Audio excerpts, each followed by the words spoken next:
Good morning, dear students. I am Ms. Vandana Pai. In today's lecture of the subject Human Resource Management, we will be discussing the comparison of domestic and international human resource management. So, let's see what is domestic human resource management, what is international human resource management, and what is the actual difference between these two terms. Okay, so let's move towards the comparison. Okay, prior to actually discussing the comparison or highlighting the difference between domestic and international human resource management, okay, let's first see what is domestic human resource management and what is international human resource management. Okay, so that it will be quite clear for us to understand the difference between them. Okay, so domestic human resource management. Okay, what is domestic human resource management? Yes, it is concerned with managing employees belonging to one nation. Okay, see what is domestic human resource management? Domestic human resource management means that, okay, managing employees which are belonging to our nation. Means, okay, usually if you do operate into, okay, if you do operate into a country, okay, into a single country, okay, then whenever you are operating in a single country, you don't have any branches established or spread out across the world. Okay, whenever you do your operations within the country's boundary, okay, such type of business whichever you do carry, or the trade whichever you do carry, it is included in domestic trade or domestic business. Okay, means whenever you never cross the country's boundary, or whenever you trade, okay, only within the country's boundary, okay, such type of trade itself is called as domestic trade. Okay, now what is domestic human resource management then? Yes, human resource management which is undertaken, human resource management which is undertaken into a particular country. Okay, human resource management, whenever it is adopted, or the activities of human resource management whenever it is carried within the nation's boundary, or within a company whose scope is limited or restricted to that nation. Okay, such type of human resource management is called as domestic human resource management. Okay, see, okay, whenever we consider whenever we consider domestic HRM, okay, what is the practice adopted into such type of domestic HRM or human resource management? See, okay, first, the scope of such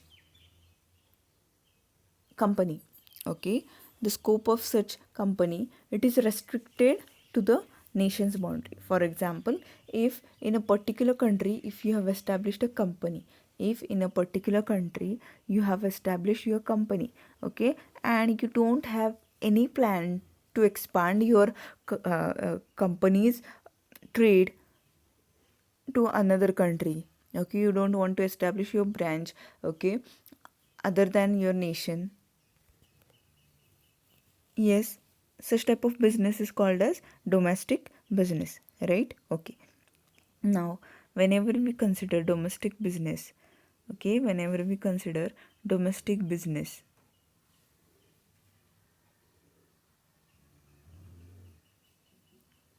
the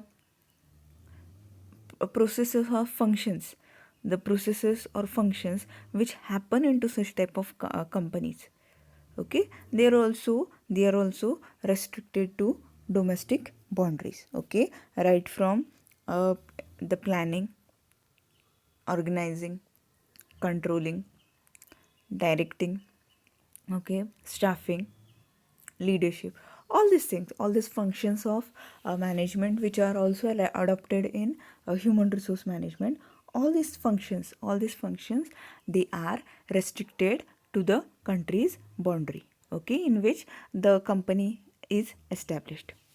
Okay, getting it? Okay, now whenever we consider whenever we consider such type of domestic business. Okay, another thing which is common is the recruitment and selection. Is it? See, any any company, okay, any company or any business, whichever you establish, any company or any business, whichever you establish, okay, you are in need of employees, you are in need of human resources. Okay, unless until you do have human resources into your organization, unless until you do have human resources into your organization, your country, your country's company or the company which you have established within the nation's boundary, yes, it can't operate, right? Okay, unless until you do have efficient human resources, yes, the functioning of your company can't happen. Okay, or the production process and other process, other related process, okay, they can't happen. So whenever it comes to employees, okay, usually whenever you restrict the scope of your company only to the nation's boundary, only to the nation's boundary, okay, then in such case, in such case, so whenever we consider domestic human resource management, in such case, okay, you're required to, yes, look after first of all the employees.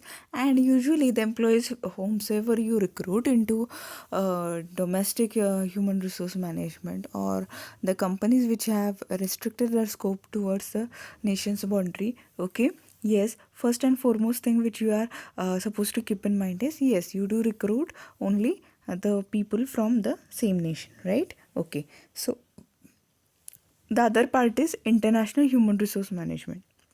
Okay, international human resource management. What is international human resource management? International human resource management means, yes, okay, it is a process of acquiring, allocating, and utilizing human resources in a global business to achieve the stated objective. See, the scope, whenever the scope of operation, whenever the scope of operation, it is expanded towards the international boundaries. Okay, it is included in international business. Okay, and whenever we switch over towards international business, or we do establish a additional branch abroad, okay, across the country's boundary, okay, whenever you establish any of your branch of your company across the country's boundary, okay, what happens? See, okay, there you are in need of additional staff, right? You are in need of additional staff, or many of the time, to manage such type of business, what you can do is, you are provided with two options. For example, you do have a branch into your home country, and additional branch you may have established into another country. Okay, what you can do is, you can provide your employees, okay, present employees, those employees who are working into your home country's branch, okay, what you can do, you can provide them an option, or you can provide them with a offer. Okay, whomsoever is interested to work in that in the new branch which is established into the foreign country, yes, if you are ready to work there, yes, we are ready to recruit or promote you there. Okay, such type of offer can be put forth by you before these people. Okay, but okay, many of the time what happens, okay, if you have given offer to 100 people, okay, many of the time in such cases, those who want to really go to the foreign country, okay, to have new opportunities, to grab new opportunities, only those people they do grab such type of opportunity, and they do accept your offer. okay, but rest people, okay, for example, if for that additional branch you are in need of 50 employees, okay, and 10 of the home country branch employee, they have accepted your offer, okay. What about the rest 40? Yes, whenever we consider the rest 40 people, yes, you are in need of recruiting the additional 40 people, okay, usually from the nation in which you have established the additional branch, or you can recruit any employee, you can select any employee whomsoever has applied and who is competent for completing the job, okay.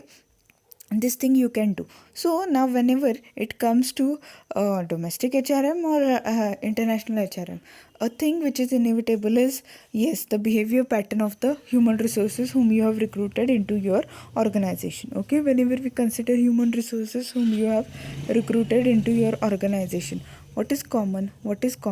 Yes, see, as in the yesterday's lecture, okay, there are some reasons, which can disturb your international HRM, okay. What are the disturbing factors? First one was diversity into workforce, okay. See, the people whom you have recruited, now whenever it comes to international HRM, you can't restrict to one nation, okay. You can't restrict the recruitment of the candidates to one nation, okay. You can't compulsion this, is it? So whenever you hire people from different countries, okay, see, there will be diversity of workforce, okay. There will be diversity of behavior pattern, there will be diversity means just a difference between many of the things, right? Because see, our behavior pattern, it does has impact due to, or why we behave in such a way. Is it, what are the reasons behind it? Yes, it might be our societal background, it might be our cultural background, okay. It might be something which is related to environment, okay. Due to all these reasons, see, we do have a specific behavior pattern, okay, getting it? So in the same sense, when it comes to international HRM, okay, you do face workforce diversity, cultural diversity, is it, such type of problems, is it, you are required to tackle it, okay. Now, so I think you are clear with both the terminologies, domestic HRM and international HRM. See, domestic HRM happens into, yes, the businesses which have restricted their scope to the nation, okay. And international HRM happens to, yes, whenever you have expanded your business across the country's boundary, okay. You have established an additional branch, or you have expanded your scope of operation towards the world, okay. In such a case, international HRM, it does happens. So now let's see the difference between, or let's compare domestic HRM with international HRM, okay. See, first point of difference is more and varied HR activities, or it is related to HR activities. Yes, as readily said till now, is it, as compared to domestic human resource management, in international human resource management, there are more and varied HR activities. In international human resource management, the volume of the same HR activities which are relevant for domestic human resource management to increases, because these activities, okay, these activities have to be performed in a different context, okay. For example, when employee is chosen for an international assignment, he needs additional training which would enable him to adjust in the new environment. This training will be in addition to training meant for skill development or for performing the job effectively. There are many HR activities in which this type of situation it does emerges. This will be taken up while going through the discussion of the HR activities actually. So variety in HR activity exists in international HRM because many activities are undertaken which are performed in international HRM only. For example, managing visa and completing various formalities which are necessary for an employee to perform job in an overseas location. There are several such activities. See, whenever we think about the HR activities, whenever we think about the HR activities which are conducted in HRM. Okay, see, in domestic HRM, there might be some restricted activities which you are required to do. For example, see, one of the aspect of human resource management itself is training, right? Okay, now why we offer training programs? What is the reason behind it? Yes, what is the reason behind it? The reason behind providing such type of training program itself is to enable some of the skills within, yes, to enable some of the schemes within that person. Is it? Okay. So, when it comes to domestic HRM, yes, you are required, to offer many of the HR related activities so as you can develop the employees to that extent whichever you need to operate your business. Okay, but whenever it comes to international HRM,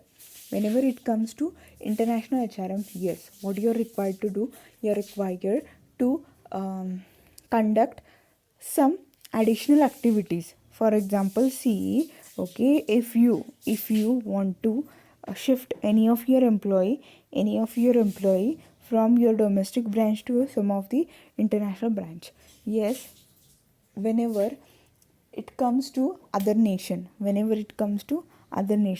what you do require, visa, right? Okay, you do require visa.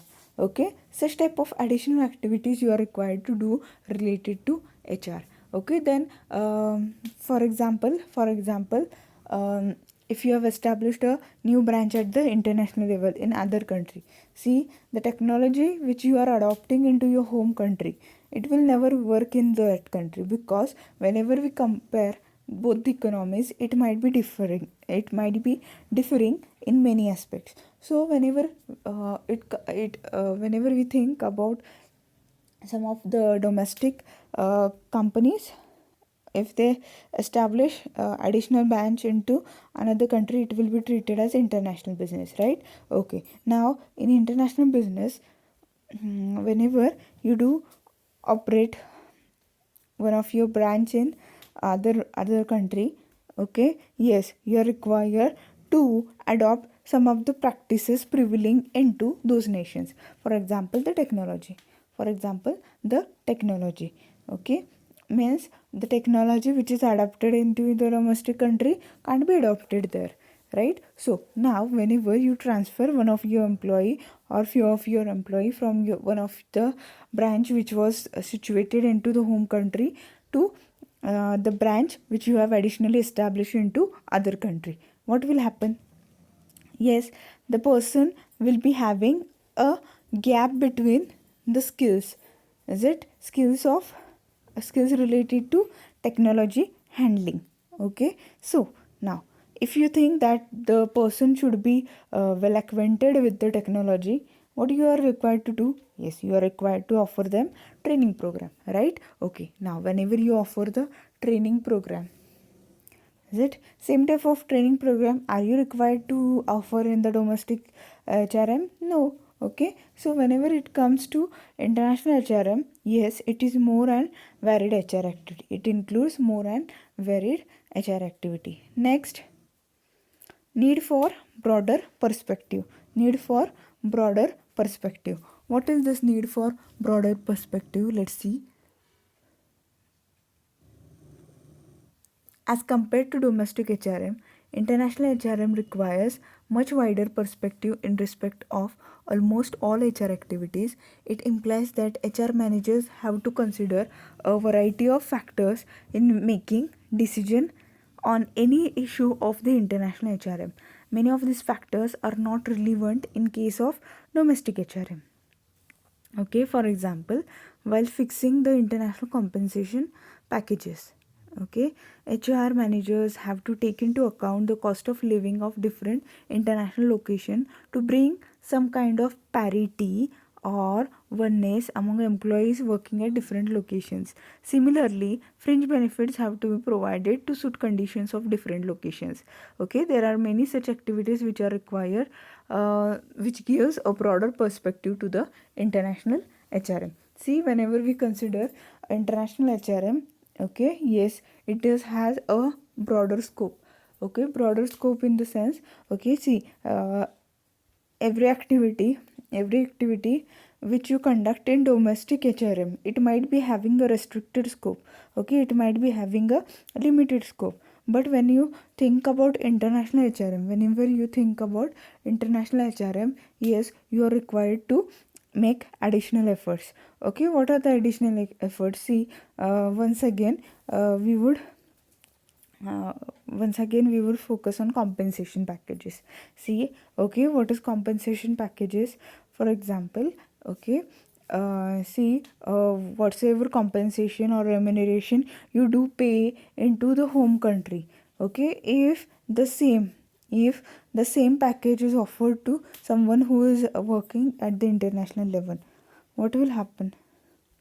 Yes, that person will not be able to operate. The person will not be able to operate, right? Okay, now, or that person will not be able to shoulder his expenses also. Okay, what about his livelihood? Okay, it will not happen. So considering the cost of living means, okay, for good living, for having a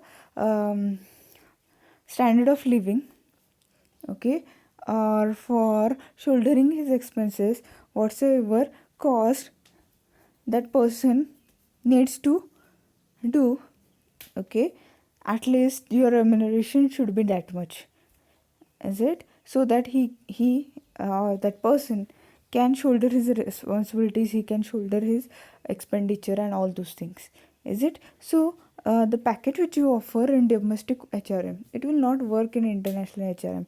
Yes, as per the location, as per the cost of standard of living, is it? Considering all these things, you are required to fix the remuneration for person who is working into your international branch, right?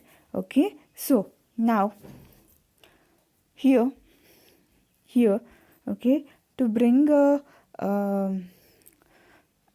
unity, you can offer compensation package, okay, which is same or which is much similar. But whenever it comes to fringe benefits, yes, okay, fringe benefits includes all the additional facilities in excessive to compensation or remuneration. It does include some of the facilities which are provided by the company or the employer to the employee, okay, so that the employee gets additional satisfaction while he is working with you, right? Okay, now when we compare the fringe benefits which you offer into domestic HRM and whenever it is offered at the international HRM, yes, in international HRM, as per the location of the country, as per the demand of that country, okay, as per the as per your competitors, you are required to provide more amount of compensation, right? In the same sense, there are many related factors. So whenever we think about international HRM, yes, it does has a broader perspective. Next, more involvement in employees' personal lives. Okay, as compared to domestic HRM, HR managers are required to have more involvement in employees' personal lives in case of international HRM. See why? Yes, this higher level of involvement is required to ensure that the employees are suitably placed in an international location with which they are not well familiar. Okay, this lack of familiarity may be a number of factors like housing, healthcare practices, okay, meeting of legal requirements of the host country, etc. In many of such cases, the number of such factors may be quite large. In order to take care of such factors, many organizations prefer to have a special unit in their HR department known as International Human Resource Service. Okay, the basic logic behind creation of such type of unit is to provide specialized service which is relevant only in the case of international HRM. See, another time, okay, whenever we consider, okay, okay, additional branch which you have established in the world, okay, other country, okay, you have transferred few of your employees to that country. Yes, whenever you transfer your employees overseas, there are much more requirements, okay, which you are required to fulfill, is it? Or if you think that that person should successfully work with you, yes, he should be adjusted there, right, in that country. Okay, and when it comes to adjustment into new countries, okay, there are n numbers of formalities which this person is required to complete. Okay, now, as that person is your employee, as that person is your employee, you are required to fulfill those formalities, or at least help that person to complete those formalities. Okay, on his behalf you can do it, or wherever he himself is required, yes, you are required to, yes, shoulder some responsibility related to it. Why? Yes, because that person is your employee. Okay, if you do care about that employee, then you should be doing it. Or else what will happen? Yes, or else what will happen? Surely it will badly affect. Surely it will badly affect your organization. Okay, so whenever it comes to someone who is related to your international business, or the employee who is related to your international business, yes, the company does involves more into the personal life of this person. Okay, because yes, because due to the formalities which are required to fulfill in the new country. Okay, because you think that your employee should be satisfied, and a satisfied employee surely gives 100% dedication towards the work, right? Okay, so some of the businesses, some of the companies, what they do appoint an additional unit of staff. Okay, international human resource service. Okay, this unit is appointed, yes, who looks after only the services which you can provide to the employees who are working into your additional unit. Then high emphasis on change in employee mix. Okay, there is high risk exposure in international HRM as compared to domestic HRM. The risk involved may be of different types: political, regulatory, etc. in an international business. However, HR related risk may be in the form of lack of suitable HR practices, is it? Then meeting local requirements, social cultural risk in the form of non-acceptance of parent country nationals as employee, etc. Okay, such risk may be having serious consequences in many cases, like social boycott of parent country, kidnapping of employees, harassing, etc. Okay, so therefore HR manager have to be careful in making decisions on issues of international HRM. Okay, see, when you think about high emphasis on change in employee mix, what it means in international HRM, high emphasis is placed on change in employee mix, particularly in terms of nationality of employees. Very often it happens that when an organization establishes a business in a foreign country, it recruits more number of employees from the country of its origin. However, in order to have a favorable image in the country of its operation, it recruits and develops local personnel. As a result, over that period of time, the proportion of local employees becomes sizable. This strategy is adopted by most of the multinationals. This process is taken on gradual basis actually. See, high emphasis on change in employee mix means what? Okay, see, at the initial stage, what you do? Yes, at initial stage, what do you do? Yes, you do carry few of your nation's employee, few of the employees who are working into one of your original branch, okay, to the additional branch which you have established in other country. Okay, now, but after a duration, okay, to meet with the requirements of the country in which you are operating your business, is it? to get more familiarized with the habits persistent into that country, what you do recruit some of the locals there, okay, or local people who are from the same country. Okay, now gradually, okay, at the initial stage what you did, yes, at the initial stage you recruited a few of the people from your home country, okay, but now what you are doing, yes, as your business grows you do recruit local people, okay, this is called as employee mix. So in international HRM you are required to do this, okay. Then high risk exposure. Okay, there is high risk exposure in international HRM as compared to domestic HRM. What is the high risk all about? The high risk means here, yes, high risk means here the risk of boycott or other things.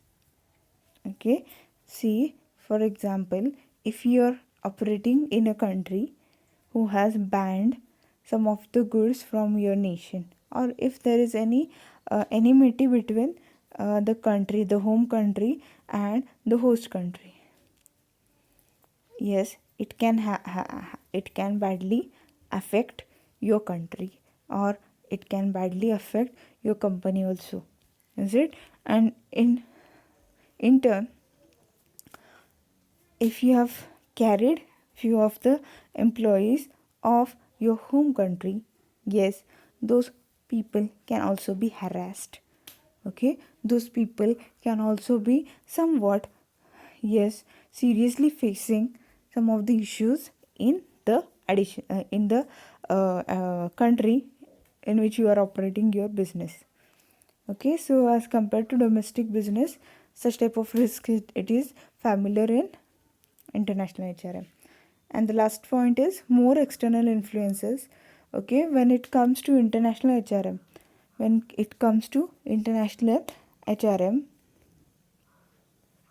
yes, see, in domestic HRM, external factors, they are not affecting that much in comparison to international HRM. In international HRM, yes, it can be, okay, external environment can badly affect your functioning. Okay, HR managers are required to deal with new set of socio-cultural, political and legal systems. Okay, not only they have to change their mindset to work in this new set, but they have to train the employees to adjust with the new set. In fact, effectiveness of HR depends to a great extent on the degree of such type of adjustment. Okay, because if you want to successfully face the external environment, yes, you are required to be good at adjustments, is it? So these are the few points, okay, through which we can compare or have a difference between domestic HRM and international HRM. So with this we do conclude today's lecture. Thank you.